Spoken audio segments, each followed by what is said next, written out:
it's funny we talk about communism because like now people and the right has now morphed what that word means. So like, oh, they're forcing vaccines. You're a communist. Oh, it's an economic system where the government controls the means of production. Why don't words have any meaning anymore? So, communism does work, right? When there's not a written language, when there's not money, and when there's an incredibly small population.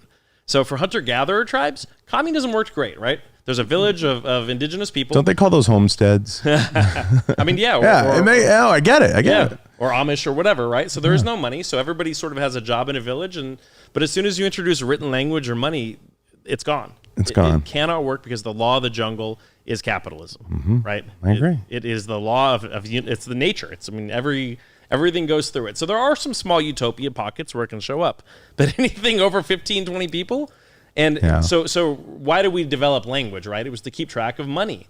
When we had grains, when we could actually feed a lot of people, then we had permanent settlements. Well, guess what? Some people are either going to be luckier or better balance sheet at it. And so now you have a bunch of grain. So how do you keep track of it? So you didn't need language without money. And then why did you do it? Because you needed to keep track of it. When you make when you actually print money, one of the first things you put on it is language. Right. Whether that's a picture or that's a written word, you put language on it. So of course communism can never work. And it's been tried everywhere in different ethnic groups, different regions, different religious groups, and none of them work for a reason because it's against human nature. You're not going to be incentivized to work hard if you're capped.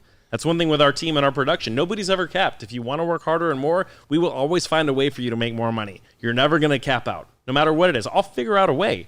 We talk about that. Like I pay my team like 70% of the revenue that comes in, right? And guess what? I've never had to replace somebody. Makes sense. Pay your people and incentivize them to help make you more money too. So everybody wins.